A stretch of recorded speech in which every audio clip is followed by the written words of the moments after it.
um dia de muito sol, o que mais desejamos é um vento fresco para amenizar o calor, não é mesmo?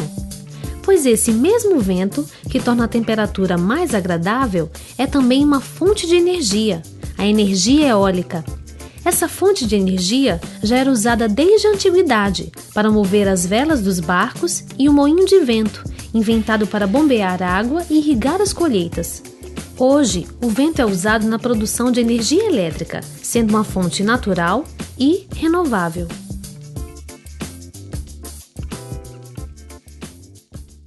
Energia inesgotável e de baixo impacto ambiental. Isso é possível através da força do vento. Mas como é que funciona a energia eólica? Quais são os seus benefícios? A energia eólica é viável economicamente? Para responder essas questões, nós estamos recebendo Everaldo Alencar Feitosa, professor da Universidade Federal de Pernambuco, PhD em Engenharia Aeronáutica e Astronáutica.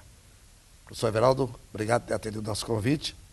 É um prazer. E a primeira pergunta, vamos ao fundo da história. Desde quando o homem utiliza o vento como fonte de energia?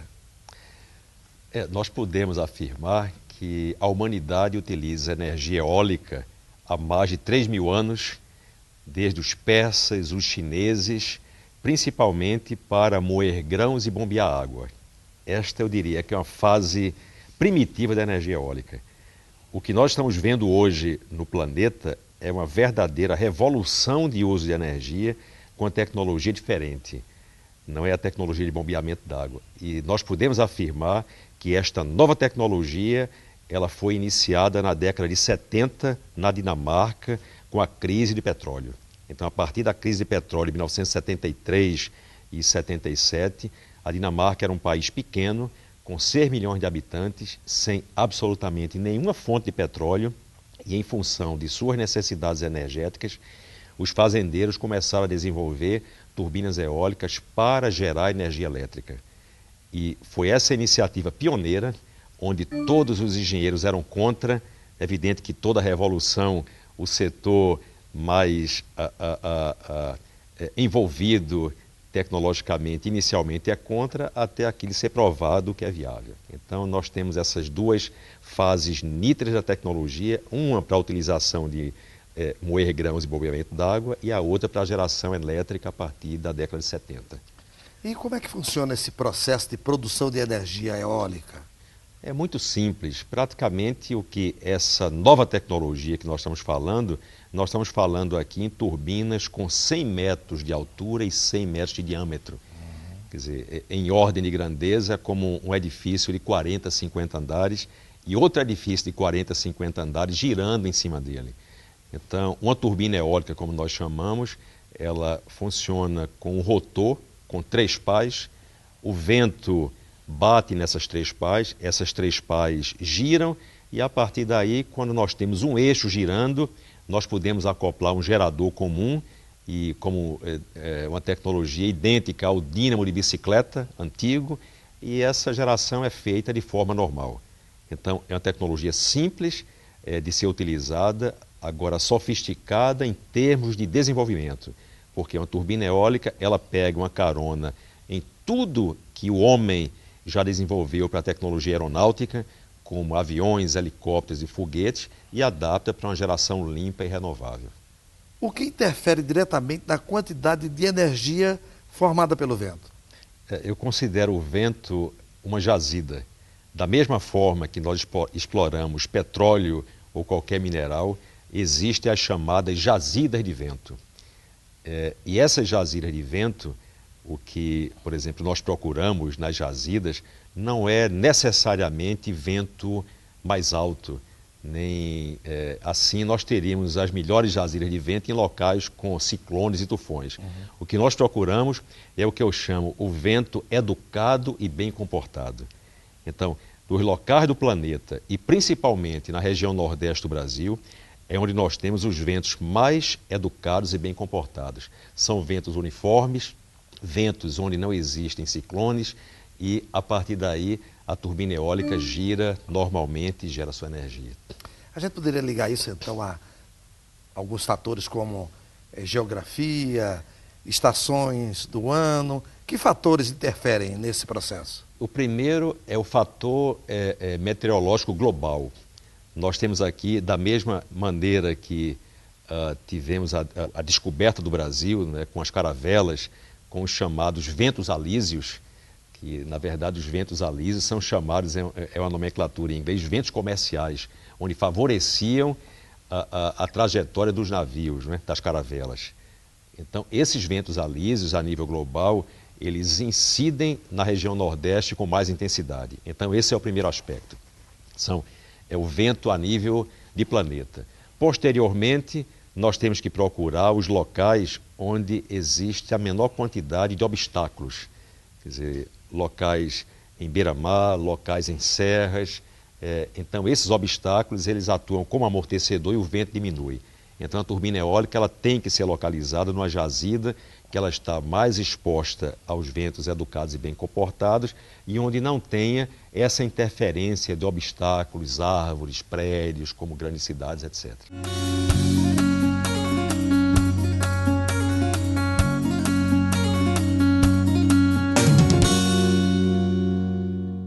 Professor Everaldo, em termos de equipamentos, quais são os instrumentais necessários para a produção da energia eólica? Nós estamos falando aqui em estruturas, talvez as estruturas maiores que o homem já planejou e instalou. Quer dizer, colocar uma torre de 100 metros de altura e um rotor de 100 metros de diâmetro, não existiam nem guindastes há 10, 15 anos atrás utilizados pela humanidade para isso. Então, essa revolução fez com que se pegasse uma grande carona, como eu falei anteriormente, na área aeronáutica. Quer dizer, o que é que nós temos? Nós temos como equipamentos ou componentes um rotor que é feito de fibra de vidro. Fibra de vidro com alguns componentes como fibra de carbono, utilizados em indústria aeronáutica.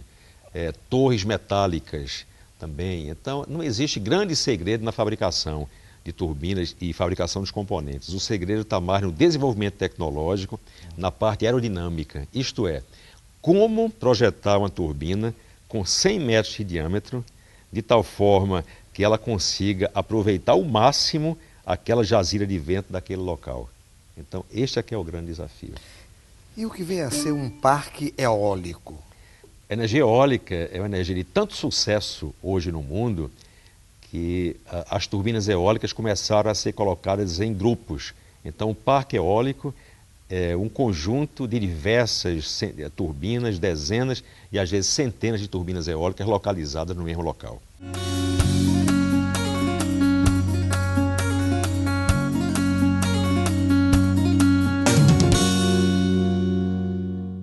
A gente poderia comparar, e que tipo de comparação a gente poderia fazer entre a energia eólica e a energia hidroelétrica? É uma questão interessante, principalmente para o Brasil, porque o Brasil é o país que mais usa energia hidrelétrica no planeta. Quer dizer, nós temos esta facilidade em função dos grandes rios e em função da construção das grandes barragens há 20, 30 anos atrás. É evidente que essas grandes barragens hoje elas seriam impossíveis de ser construídas em função da transferência de população, inundação de áreas, etc. Mas após energia hidráulica, que é uma energia praticamente no país já construída há 20, 30 anos atrás, a energia eólica é a energia mais competitiva hoje. E essas duas fontes, elas se complementam.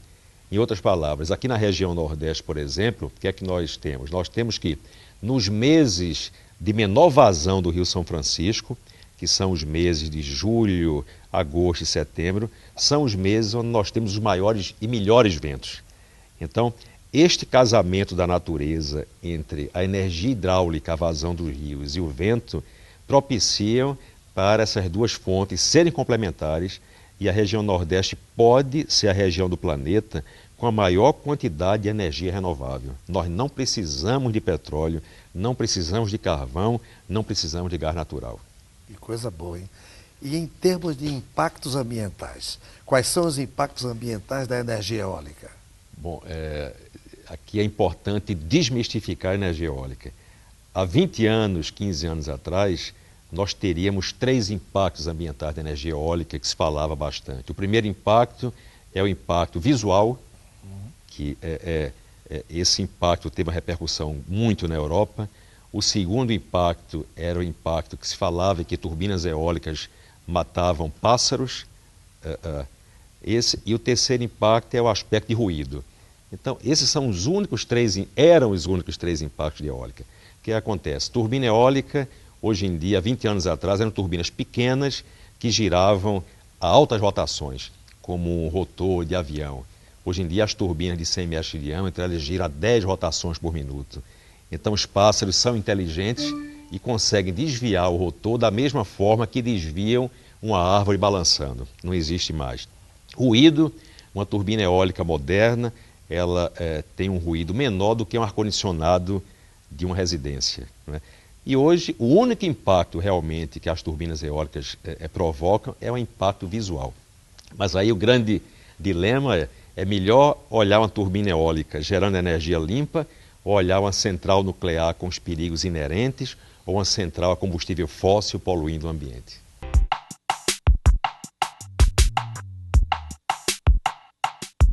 Eu posso utilizar energia eólica em minha casa? Para aplicações locais domésticos, para aplicações em casas, residências, em locais remotos, nós temos uma opção que são as máquinas de pequeno porte. Máquinas de 5 kW, 10 kW, até 20 kW, em que estas máquinas, sim, são bem aplicáveis a se colocar numa residência para gerar energia para o consumo próprio, o consumo da residência. Tem algumas questões que têm que ser levantadas, algumas questões que têm que ser observadas. A primeira questão é a questão da ANEEL. Você tem que ter o registro dessa sua geração junto ao órgão competente, que é a Agência Nacional de Energia Elétrica. E um segundo ponto importante é naqueles casos em que você está conectado à rede elétrica já de uma concessionária, é muito importante observar os critérios de conexão que essa concessionária lhe impõe, de maneira que você evite causar algum dano e que você consiga operar em paralelo com a rede elétrica dessa concessionária. Um ponto importante também de se levantar e de se realçar é que nesta condição de você estar conectado a uma rede elétrica de uma concessionária e você instalar uma turbina eólica em sua residência ou em sua propriedade rural, é que esta energia ela vai entrar como energia complementar ou uma energia que vai ser abatida dessa conta de energia que você já tem com a concessionária. E é muito importante você manter-se conectado a essa rede elétrica para ter uma certeza que vai ter energia no momento que você precisa. A energia eólica depende do recurso primário, que é o vento. E se eu não tenho essa conexão com a concessionária, eu tenho que me preocupar em alguma maneira de proporcionar energia a essa residência, as minhas cargas, nos momentos em que tiver falta de vento.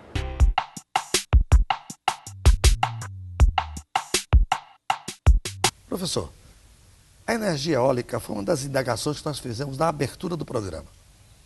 Ela é viável economicamente? Hoje, nós podemos... vamos falar em termos de Brasil. Em termos de Brasil, a energia eólica só perde para a energia hidrelétrica. Em outras palavras, nós temos energia hidrelétrica mais barata. Por quê? Porque os grandes reservatórios, os rios, foram aproveitados num momento econômico mundial diferente, onde não se computavam os custos ambientais, estas externalidades não eram incluídas, então por isso que a energia hidráulica ainda é mais barata. E em segundo lugar desse custo de geração está a energia eólica. Posteriormente nós temos energia a gás natural, óleo combustível, diesel, etc. Então a energia eólica só perde para a energia hidráulica em função das centrais hidráulicas existentes no país não incluíram os custos ambientais necessários.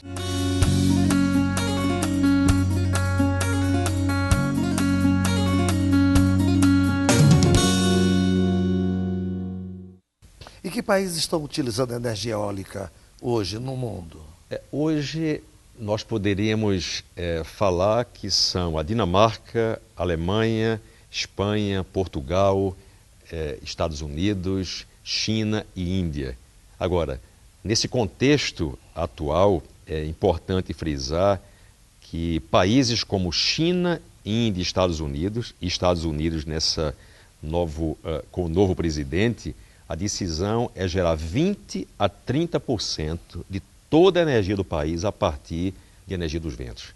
Então, esta revolução, principalmente com os Estados Unidos, que é um programa de governo do governo Obama, a partir do ano 2020, 20% da energia ser totalmente eólica. Em um país como os Estados Unidos, isso é uma verdadeira revolução. Mas o Brasil também, a partir de agora, segue um pouco esse ritmo e essa onda de energia eólica, não com a velocidade necessária, mas com a velocidade em função do seu parque industrial e tecnológico. Professor Everaldo, interessante esse exemplo da Europa, onde há várias cidades e até alguns países já trabalhando para que as populações, casas e algumas empresas gerem a sua própria energia. Como seria possível transpor isso para o Brasil? Eu acho que é o ponto mais importante da implantação da tecnologia. Talvez seja bom mencionar o exemplo da Dinamarca. A Dinamarca hoje existem 250 mil pessoas que geram energia através do vento. Como é que funciona? Não precisa nenhuma legislação sofisticada. A legislação é o seguinte: qualquer indivíduo, qualquer empresa, qualquer cooperativa pode gerar essa energia e a empresa concessionária local ela é obrigada a comprar por 90% do preço de venda só.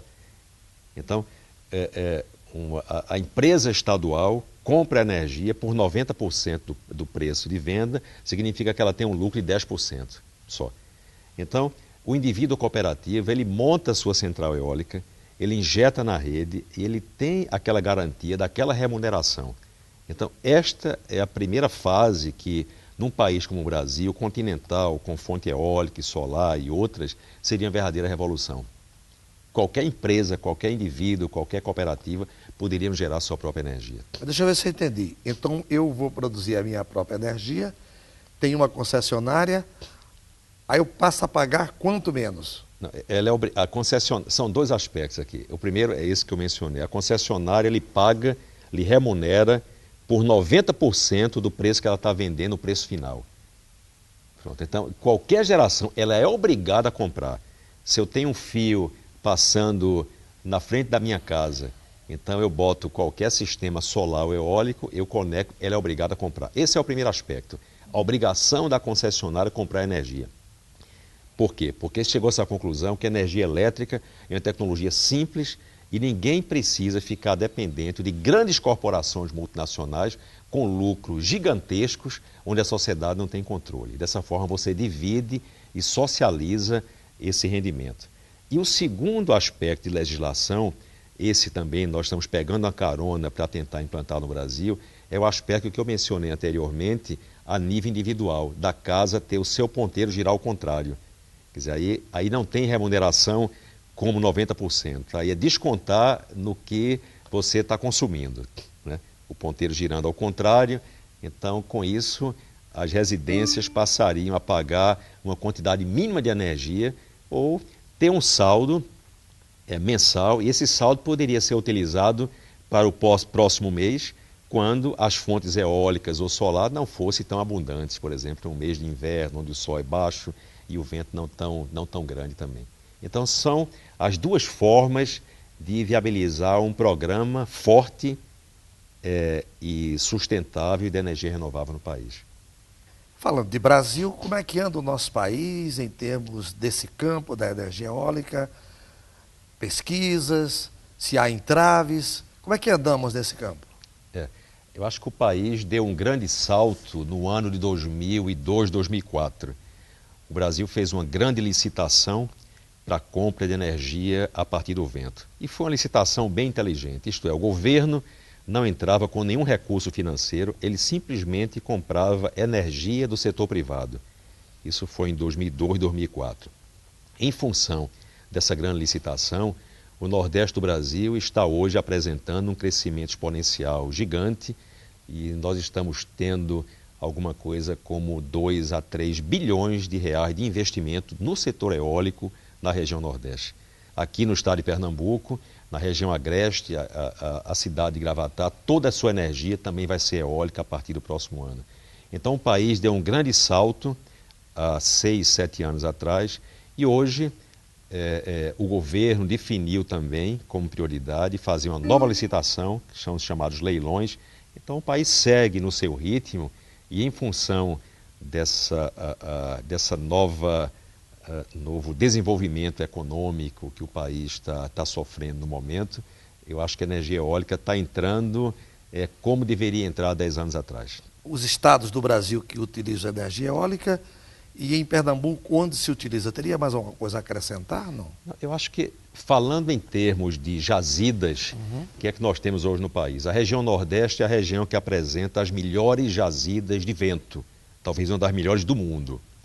Essas jazidas de vento, elas implicam na colocação de turbinas gigantes e fabricação local. Não tem o menor sentido a construção de torres de 100 metros de comprimento e pás de 100 metros de diâmetro serem transportadas de São Paulo ou de outro estado produtor até a região Nordeste. Então, em função das jazidas, a região Nordeste hoje está tendo uma grande concentração de empresas fabricantes de turbinas eólicas, empresas nacionais e multinacionais.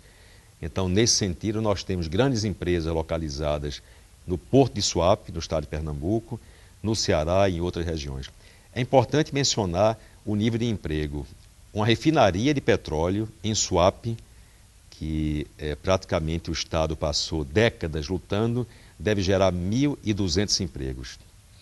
As fábricas de turbinas eólicas que estão sendo implementadas hoje já vão gerar 1.000 empregos a partir do próximo ano. Então nós temos uma revolução limpa de geração de energia, nós temos uma revolução na geração de emprego e com isso uma cadeia de desenvolvimento tecnológico e industrial bem importante. Queria aproveitar a oportunidade de falar também dessa comissão do Congresso de Energia Renovável. O senhor faz parte dessa equipe, não é verdade? Isso. Esse trabalho, como é que ele está andando? O que é que a gente poderia falar sobre ele? É um trabalho um pouco inovador, porque ele pega um pouco de carona na legislação da Alemanha, Dinamarca e Espanha. Legislação muito avançada, não só para a eólica, como para a solar. Eu vou dar um exemplo de solar, mas que pode ser aplicado à eólica. Hoje, qualquer residência na Alemanha, no Japão, na Dinamarca, ela pode gerar sua própria energia, com eólico ou com solar. É um sistema simples. Qualquer edifício ou casa pode colocar uma turbina pequena ou um coletor solar. Esse gerador gera energia e injeta no medidor, injeta na rede local. Isto é, o medidor de energia de cada residência pode girar ao contrário.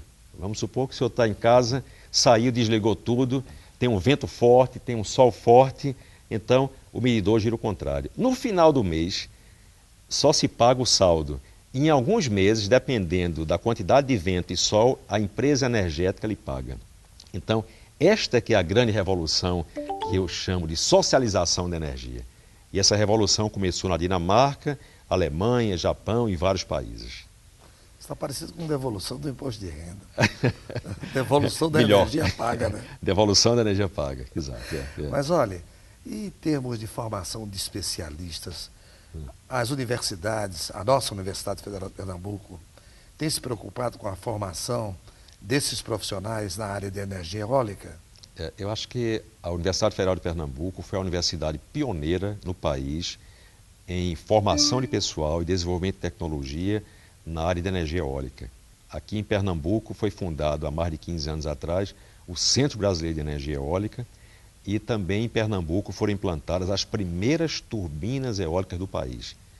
Uma delas instalada na entrada de Olinda e outra em Fernando de Noronha. Então, o Estado é pioneiro, o Estado tem uma liderança científica e tecnológica nessa área e isso propiciou a vinda de empresas de grande porte que hoje estão sendo localizadas aqui no Estado. Professor Everaldo, o senhor gostaria de acrescentar mais alguma coisa sobre esse tema tão interessante para a população brasileira, para a nossa vida, a mudança e qualidade de vida do nosso país? Não, eu acho que o mais importante é a conscientização da revolução pelo qual a humanidade está passando. Se nós vamos na história verificar, o homem passou 60 anos utilizando lenha. Parece até um número redondo, mas é interessante fazer essa avaliação histórica. 60 anos usando lenha, depois passou mais ou menos 60 anos usando carvão mineral, depois a época de carvão mineral diminuiu, passou a utilizar petróleo e gás, e agora nós estamos subindo para a energia renovável. Significa dizer que no ano 2020 o petróleo e gás vão ser minimamente utilizados, como carvão hoje em dia, e nós vamos ter a humanidade dependendo exclusivamente em vento, sol e água, o que é uma verdadeira revolução. E esta revolução passa também pelos meios de transporte. Os automóveis, todos eles vão ser elétricos. Significa dizer que o indivíduo sai, quando chega à noite em casa, conecta na tomada, as baterias são recarregáveis, no outro dia ele sai, viaja e volta. Então é uma revolução bem interessante e nos próximos 20 anos a humanidade vai estar utilizando pelo menos 80% de energia renovável. Professor Everaldo, nós queremos agradecer a sua participação em nosso programa falando de ciência e tecnologia. Muito obrigado. Tá, eu que agradeço, Demário. Tá.